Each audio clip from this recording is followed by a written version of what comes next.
Namaste everybody. We start with salutation to Maharishi Patanjali. So anybody who knows that can join.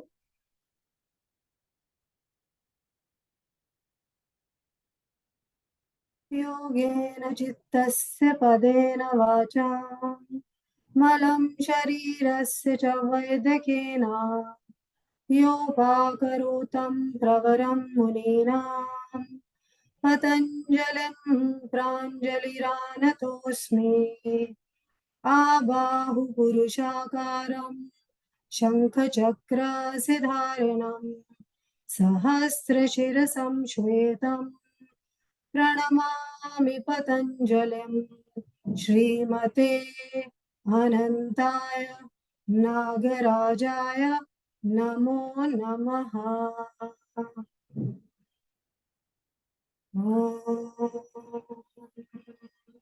सहना भवतु सहनौ भुनक्तु सह वीर्यङ्करवावहै तेजस्विनावधीतमस्तु मा विद्विषावहै।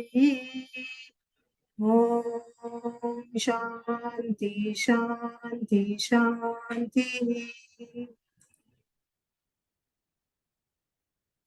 Namaste to everybody. My name is Jyoti Magu. I'm pursuing PhD from SVASA. Today is an auspicious day.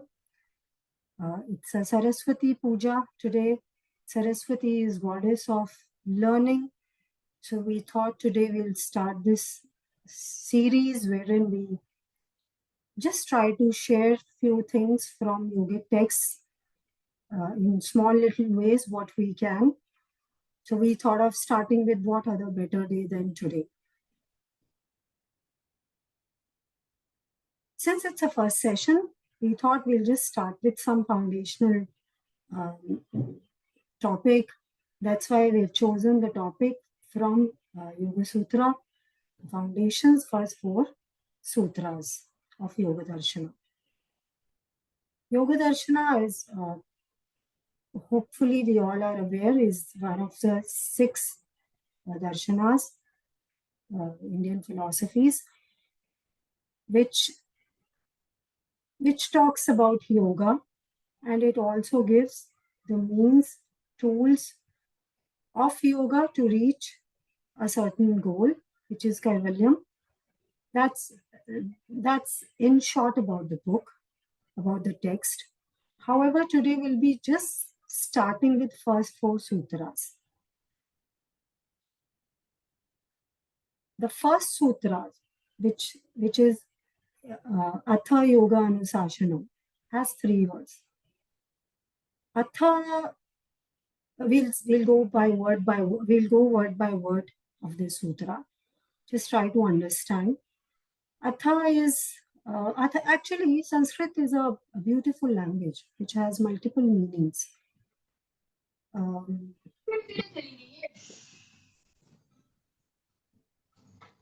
Okay, I would just like to mention one thing here. I'm a person with vision problem, so I may not look in the camera straight. So sometimes it could be a little distractive for people.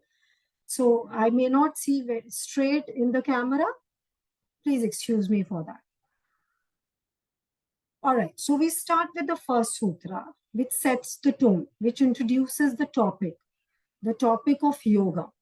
So Patanjali, Maharishi Patanjali starts with the word atha.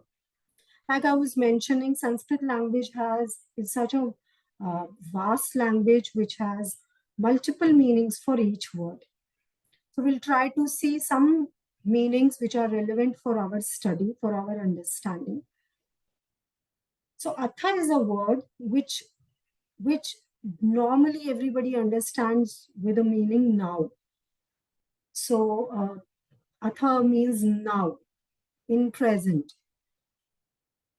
If I, okay, before I go to the word by word understanding, loosely how we see Atha Yoga Anusashanam is that here starts the the topic of or the teaching of yoga. So he's introducing the topic, he's introducing the subject matter.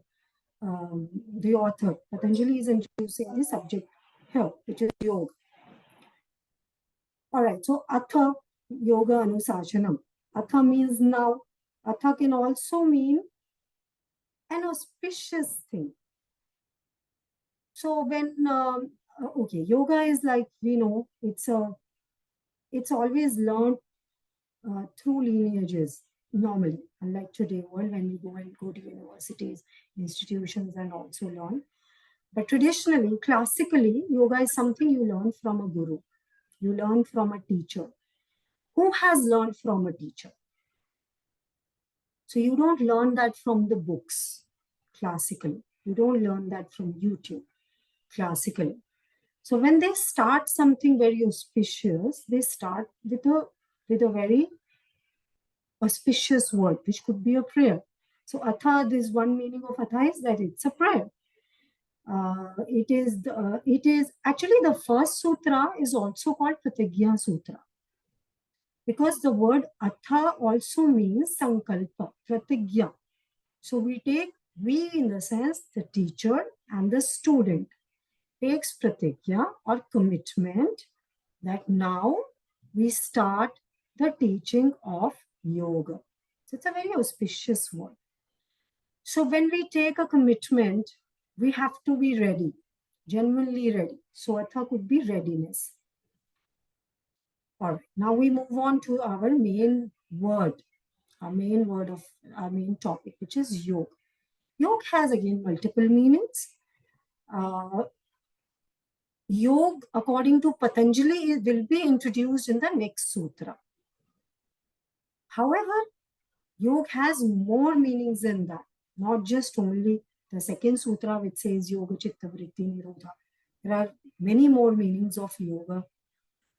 In this first sutra, let's try to understand few more meanings of yoga. There are some meanings in Sanskrit language. If you check Sanskrit dictionary, there are some meanings in Sanskrit language which are relevant to the yoga darshana. However, there are some meanings of yoga which are not relevant to the study. The ISS team be involved with this? Your voice is feeble, sir. I would request if you just clearly repeat the question. I think somebody said something. Nothing. Kindly go ahead, Jyoti. I think somebody unmuted. No problem. Right. Please. All right. I'm so sorry. All right. So yoga has multiple meanings. Some meanings are relevant to yoga teaching, yoga study, yoga darshan. There are some meanings like, let's say, like astrology. There's a word. There's yoga is also used, but for the yoga darshana, that's not the meaning.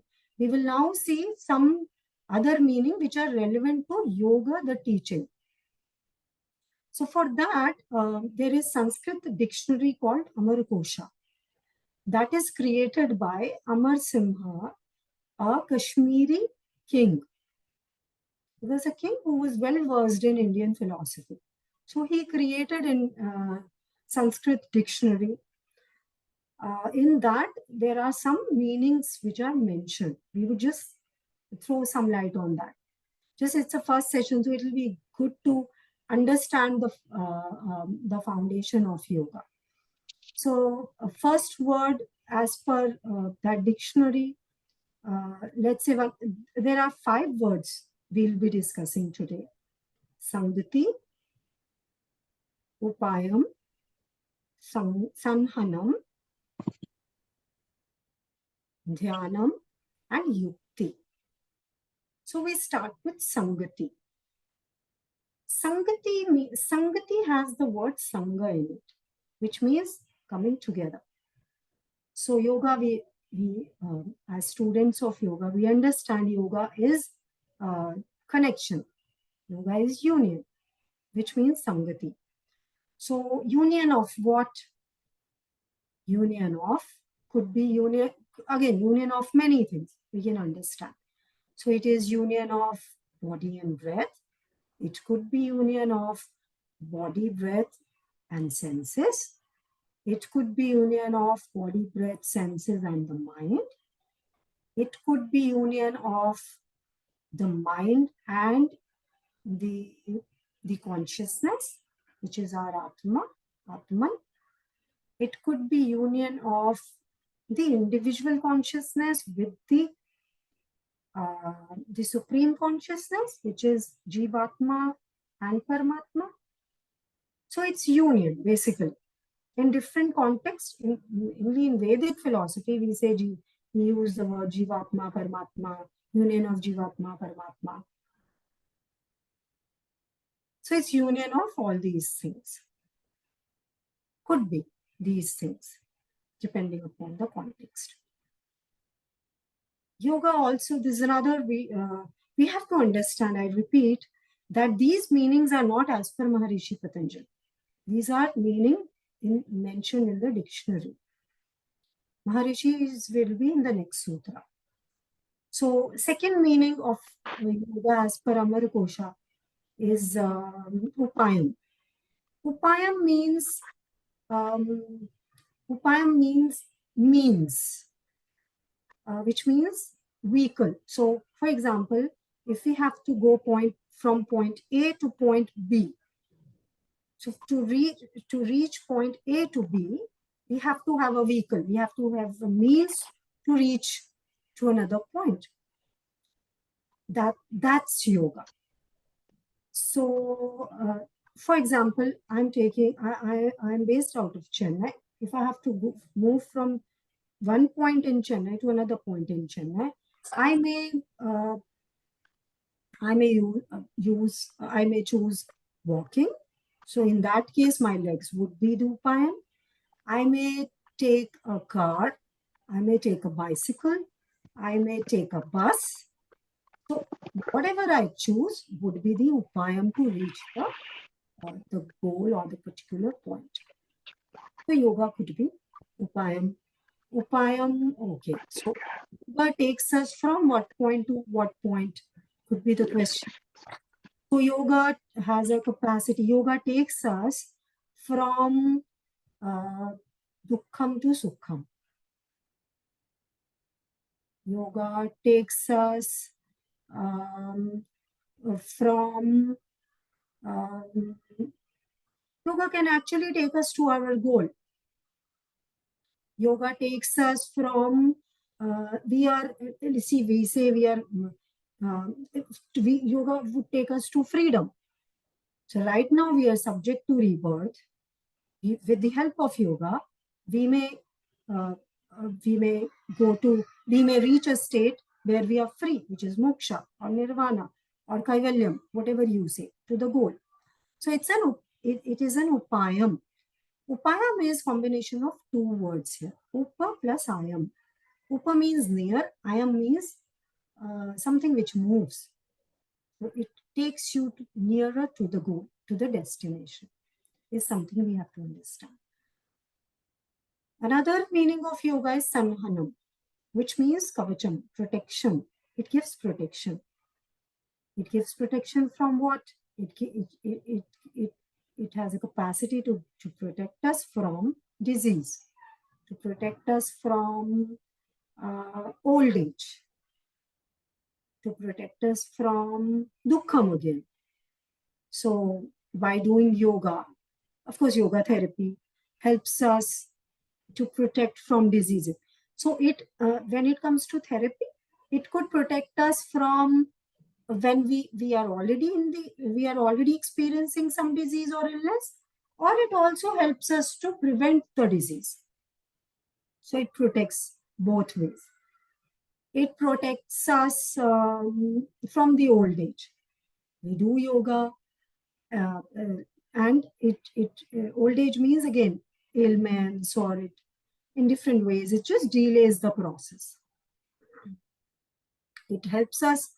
It protects us from dukkham also. Especially the mind of when we purify the mind, when we refine our minds, we are more stable. We are more in our self-control is more. We are more emotionally stable. So dukkha and suffering is less. So it protects. It's a kavacham. Yoga is dhyanam. Yoga is meditation. Most popularly we say that. So when we say that yoga is meditation, which means yoga, we use an object of meditation, right? So that object of meditation, um, the process is, that process could be yoga, and the object what we choose for meditation, as per Vedic philosophy again, has to be divine or positive, has to be a positive um, object. For example, generally, we use deity of our choice, we use light, we use some mantra, we use sun, moon. So we meditate on something so that we acquire the qualities of that object. So yoga is dhyanam. Yoga is yukti. Yukti means superior intelligence. So in this process, when the mind is refined, it's pure, it's clearer, we the deeper layers of our minds are accessible to us. Those deeper layers of minds have wisdom, are intelligent. So there's a superior intelligence in that. So yoga in that sense is yukti. Very, very simple. All right. So now introducing the word yoga by Patanjali, understanding multiple meanings of yoga, we move on to the last word of this sutra, which is Anusashanam. Anusashanam, loosely, in loose, simple, plain English language, we say discipline. Yoga is a discipline. So here we start, here, Atha is here, now, here we start the discipline of yoga. This is another meaning of Anusashanam is, Anu means follow. Sashanam means teaching. So here Patanjali is telling us that this is a study which is followed. So which means, it clearly means that he's saying he has learned from his guru and it has to be learned from a teacher. So it's followed. We follow a teacher. It's not something we read from the books and we learn that. It is something to be learned from a teacher. So Anusashanam word also, in a way, he's acknowledging his teacher here, saying that I have also learned from the teacher. Anusashanam is also another meaning of that, which means Anubhav Sashanam. So it's an experiential teaching, topic, teaching. It is something which to be experienced again. It can't be just read. It's not something here. It's not intellectual. It's not from the books again. It is something we have to experience it ourselves. So Atha Yoga Anusashanam, where we start with it. So Atha, now an auspicious beginning. It's a prayer. It's a commitment. That's why it's called Pratigya Sutra, where we started a study of yoga.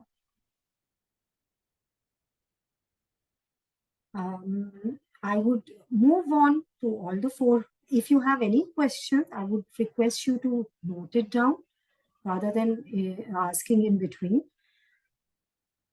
At the end of the session, once we complete all four sutras, I'll be able to take all the questions, right? So I'll move on to the next sutra.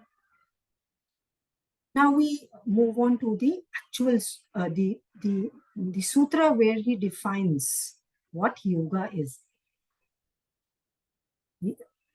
So sutra says, yoga chitta vritti nirodha. What is yoga? Yoga is chitta vritti nirodha. So he's using three very important words here. What is yoga? Yoga is chitta vritti nirodha. By the way, this sutra is also called Lakshana Sutra. Lakshana means character, qualities. So which says or which tells the qualities of yoga. What is yoga? It defines the yoga definitely in this sutra. So it's also called the Lakshana Sutra. So yoga, chitta vritti nirodha. Chitta, we have to now understand. Yoga is chitta vritti nirodha. So let's understand what is chitta, what is vritti, and what is nirodha. Okay. What in English, actually, like I have mentioned earlier also, that Sanskrit is such a rich language, it's such a vast language, which has several meanings and several words for in explaining a concept. So even Patanjali is using many words for mind in Yoga Sutra. We'll see how. Chitta is one of the word for mind. In English language, we understood mind as mind. So we use a simple word mind. However, in Sanskrit language, and also not just in the language, Patanjali himself in the text, he has used several words for the mind. We'll see. Chitta is one of the word. So chitta is one of the word, and then he's used the word vritti and then nirodha. We'll see vritti and nirodha later. Sequentially, we'll move. So we'll see chitta first. Like I mentioned, that there are many words in Yoga Sutra used for to mention mind. So if we broadly see, okay, before going into that, we'll just broadly see. So there's gross mind and there is subtle mind. In gross mind, there is manasa, there is ahankara, asmita, and there is buddhi. These are external minds. So these are bahir chittas.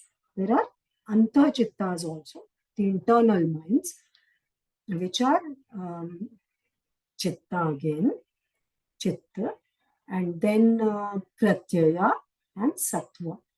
We'll see one by one. Manas. We'll start from the gross. We'll start from the external ones. So manas is the mind which has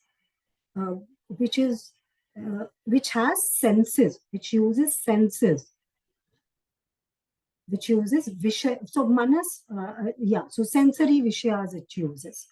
So mind, it's that mind which gets information through the senses. So like, for example, eyes will give information to the mind, what it sees. Ears will give information, tongue and so on, those senses. So manas is that mind. Ahankara is the okay, so mind does so many activities, right? Our mind is not just only getting information from the senses. Mind gets the information and then mind will identify the information. How to identify? I see something and then I know it's mine, it's not mine. I will put that in boxes. I will identify, I will compartment. We have a tendency of compartmentalizing things.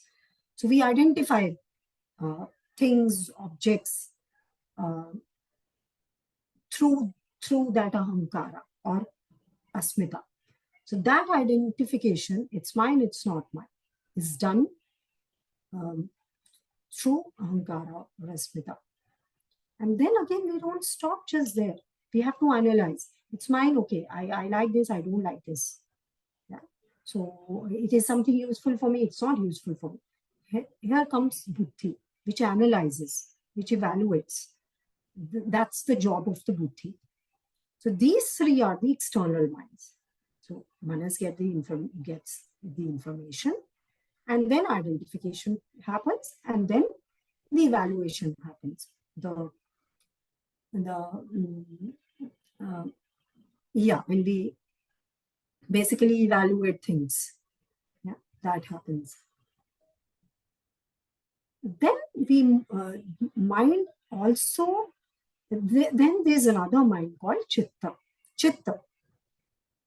Chitta, how to understand chitta here is, chitta is that mind which Patanjali himself has used to define pratyahara and dharana. So it is that mind which has a capacity of holding holding the object. So pratyahara and dharana happen. So the sutra which defines desha bandha chittasya dharana, right? So there he has used the word chitta. Chitta is which holds. There's another mind called pratyaya. Pratyaya is used for nidra. Nidra is when he is categorizing the vrittis. That's where he's used the word pratyaya. And he's also used the word pratyaya for dhyana. Like for dharana, he's used the word chitta. For dhyanam and for samadhi, he's used the word pratyaya.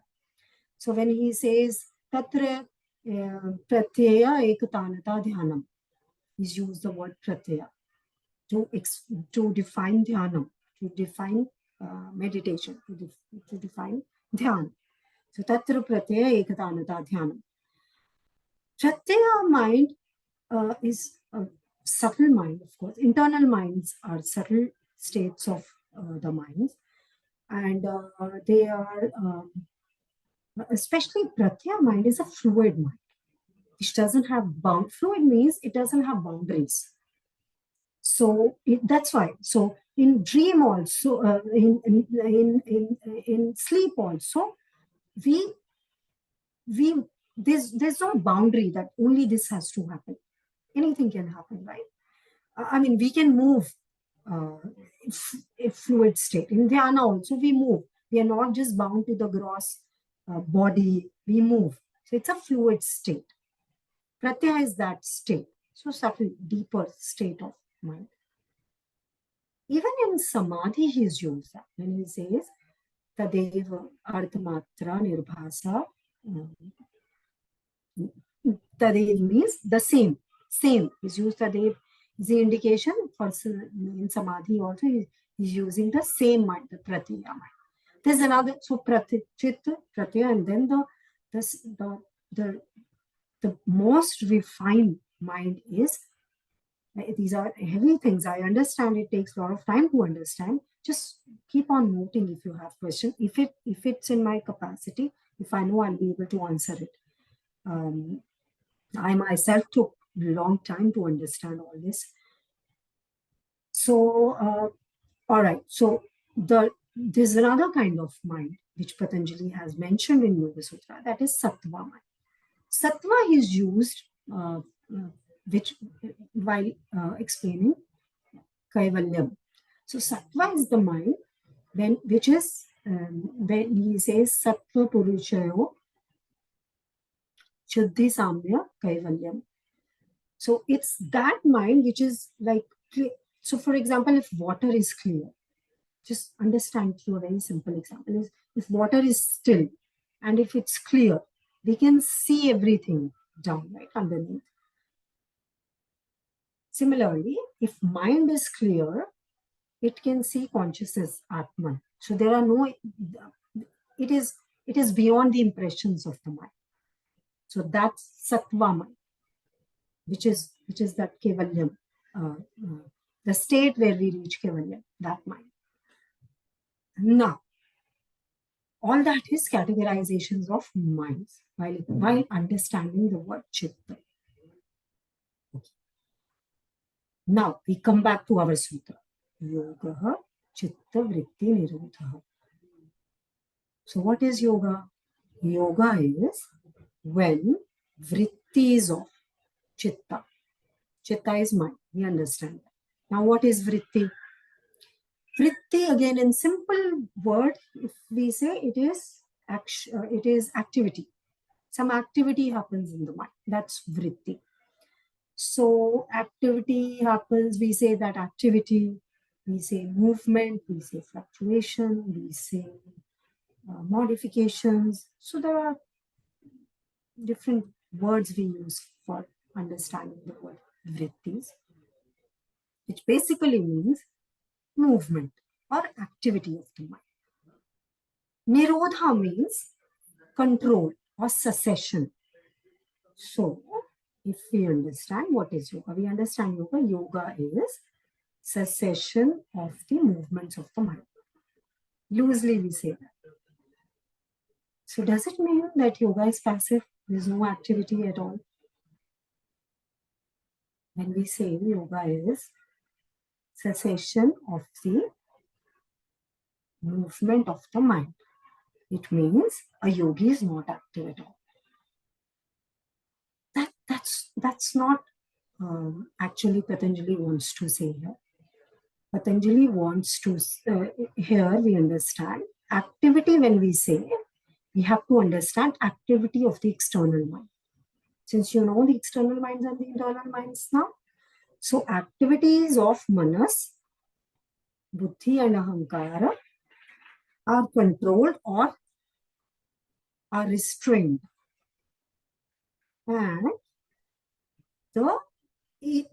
the inner work is started now. So it's not a passive process. It's a very, very active process.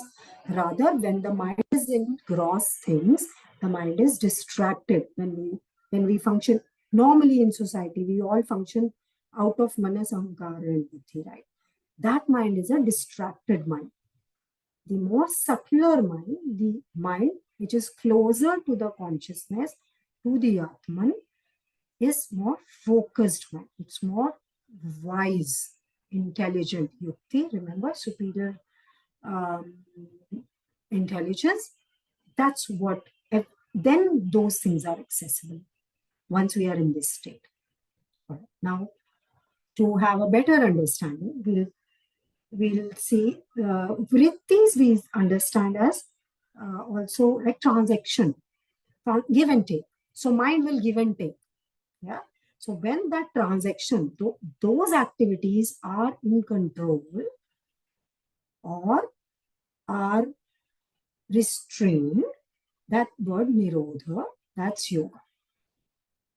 Now, nirodha word also is something which has to be understood in little more detail, like we've understood other words.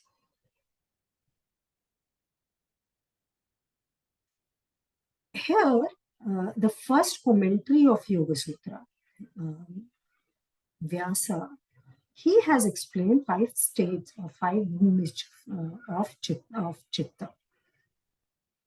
So when we understand those 5, we'll understand the highest state there explained is Nirodha. So those 5 levels or the bhumis of chittas are Kshipta, Mudha, Vikshipta, Ekagrata and Nirodha. High state, starting from Kshipta to Mudha to further we move. Yeah. So okay. Actually, this Shipta mind is a Rajasic mind, a hyperactive, a monkey mind, active mind, agitated mind. That's a Shipta mind, which is not fit for yoga, actually. Mudha is opposite of that. Dull, lethargic, slow, heavy, lazy, which is dominated by tamas. That is mudha. That's also not fit for yoga. If you are feeling so sleepy, lazy, heavy, how will we do yoga? That's also not fit for yoga. Then the next level from where we start yoga, actually most of us are on that level only. That's Vikshipta level, Vikshipta state. That is oscillating state. So we're sometime in the stable state, sometime we are in that agitated or the hyperactive state. So we move from here to there. So maybe right now in session also, sometime you're with me, sometime maybe your focus is, your mind is wandering here and there. That's natural. That's what happens. So that's the Vikshipta mind. So when it's stable, when it's focused, it's like it is in the sattva state. When it's moving, it is in the Rajasic state. The rajas is dominated. The more refined mind is the ekagrata mind. Ekagrata has 2 words here. Eka agaram, which means one pointedness, single pointedness. So it's a more refined state of mind when we have attentive mind. It is focused on the object of meditation. It is focused. For example, if you are totally in today's session, you're aware things are happening in the background, but you're focused. That's ekagrita. It's a sattvic state of mind. And the highest level here is our word in the definition, the nirodha. Nirodha is the most superior mind, right? So in nirodha, mind is like, it's like envelope. It's like totally covered, totally like a fort. So everything, for example, what's the difference between nirodha and ekagrita? Ekagrita, we are focused on one particular object of focus, but we know distractions are there. In nirodha, we don't even know that those things exist. We are so absorbed in what we are doing with the object of focus that the mind, everything is totally immersed in that object. That's the nirodha state. It's the highest state, and it is above these three gunas, sattva, rajas, and sattvic.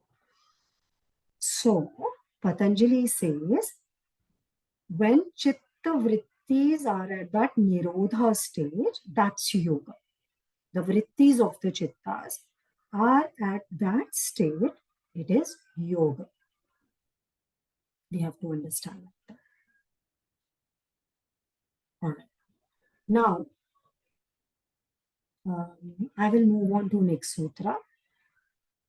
In next sutra, these are all so we understand it when we go in sequence, we understand the flow.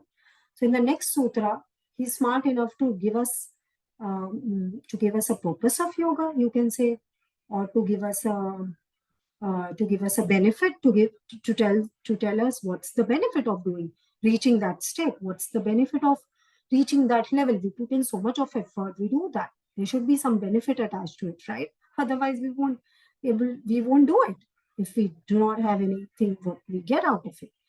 So he's mentioned what we get out of that. So he says, Tada drashtu swarupe avasthanam. Tada means then in that state. In what state? The previous sutra. In that state of yoga, in that chitta vritti nirodha state, tada drashtu swarupe avasthanam. Drashtu, which means drashta, which means the soul or the consciousness is firmly established in its own swarupa. Swarupa means the true nature. Swarupa.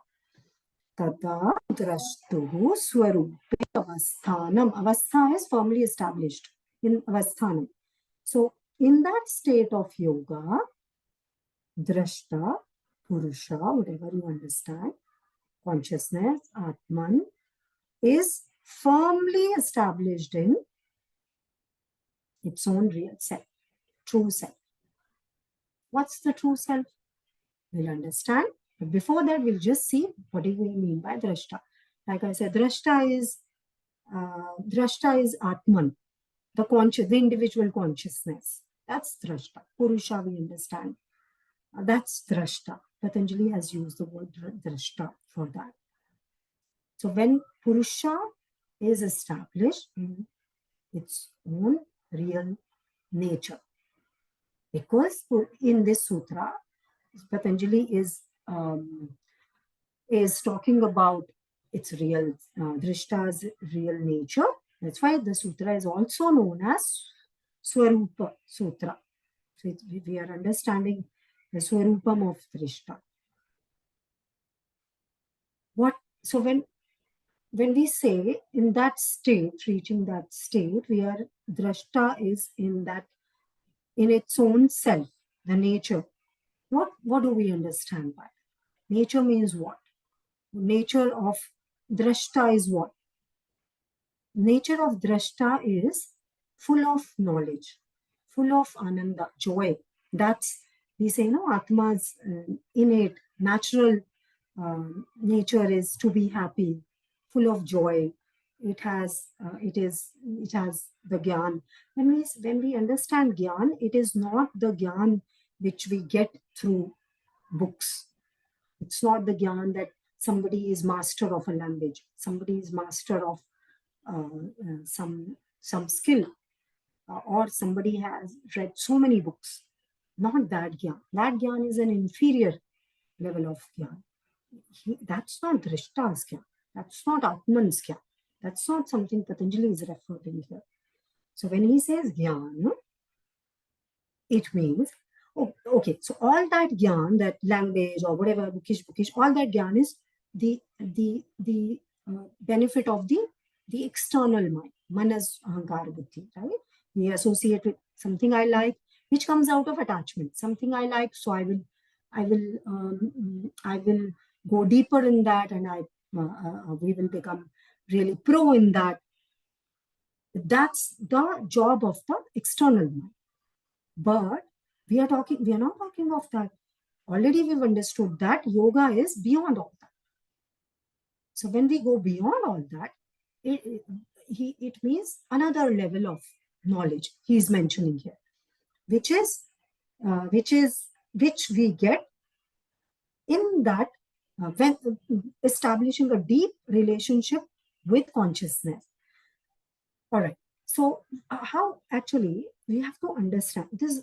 One more thing I would like to mention here is mind is something which is a medium.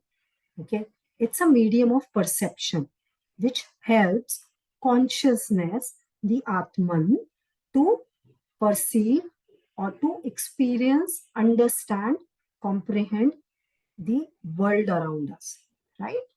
So mind has it's a medium of perception which helps. If mind is turned externally, all that things it will do through manas, ahankara, and buddhi, all that stuff. Yeah.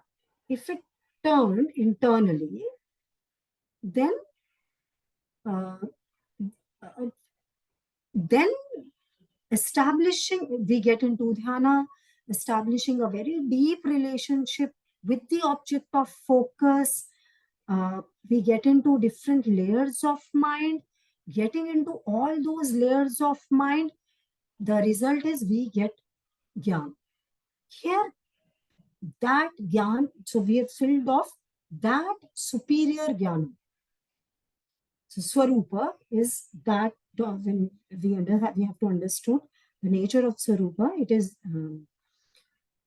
Gyan Ghana and Ananda Ghana.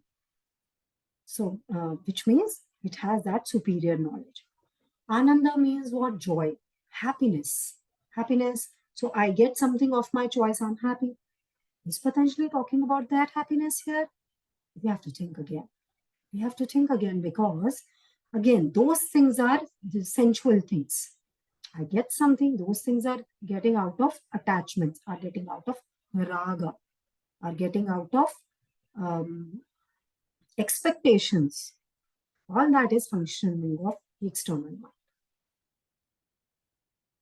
All that is temporary.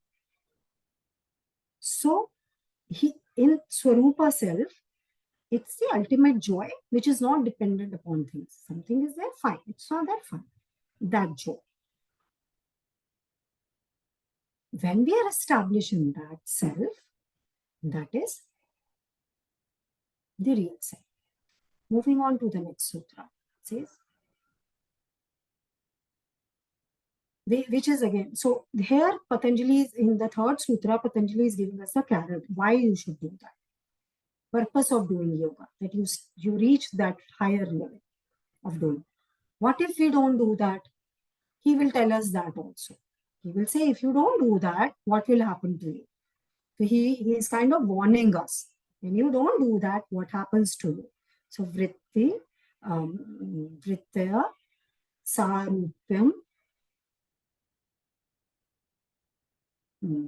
itare, itaratra, which means, so again, he's using the word vritti here.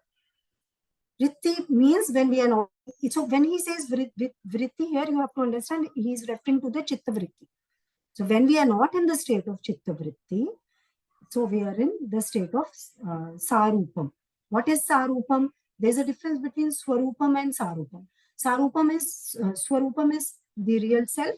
Sarupam is identification with vrittis. So identification with vrittis, you have to understand identification with the external mind. The objects of external mind, objects of buddhi, ahankara, and manas. Identification with that. And when we are in not that Swarupa state, we are in some other state. It's that other state. So he's saying that in this fourth sutra. That other state. So obviously opposite things will happen. Opposite things than the third sutra. Third sutra, we get jnana and we get ananda. When we are not in that state, we get opposite of that. We don't get jnana. So which means ajnanata or avidya, right? That's how we understand that. And then we are not in the state of ananda. It means we are in dukkha state. Or we are in some temporary ananda, which we identify with. We think that's what is the ananda. That's what is the happiness. So we are basically in that state when we don't do, when we are not in the state of yoga. So yoga is a process.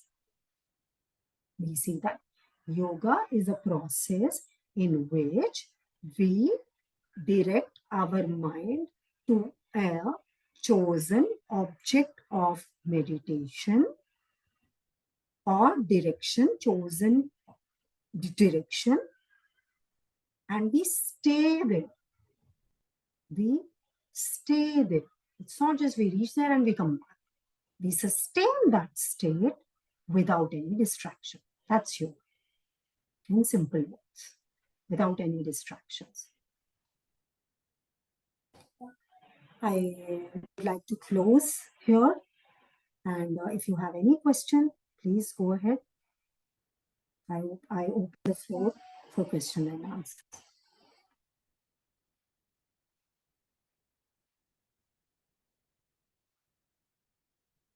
It's a heavy topic. I totally understand. We're starting that by, setting the, understanding the crux of Yoga Sutra. See, Yoga Sutra is the first text of yoga. It's the first authoritative text on yoga. So it sets the tone. It is one of the darshana. Darshana is what? There is Shat Darshana. So darshana, all darshanas aim is same. They take us from dukkham to the state where we are not in dukkha. So that's what, a little bit heavy stuff on the first day. Excuse me for that. Please go ahead with your questions. If I've bombarded with you a lot of jargons, a lot of concepts, excuse me for that. I would like to further, I have tried my level best to simplify these topics using very simple words. And still, if it requires more detailing or more further simplification, I will try my level best as per my capacity. Go ahead, please.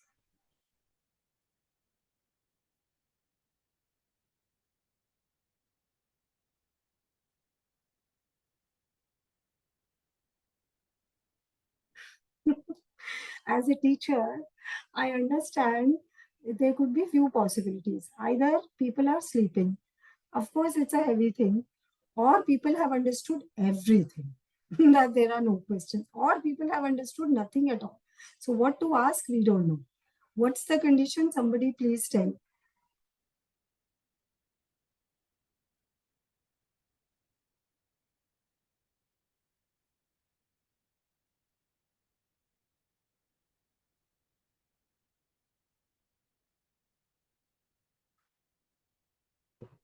Yeah, I think if no questions, let's end this session. Thanks for the session, Jyoti, going the sutra analytically. It was very good. And let's end this session with 3 Omkaras.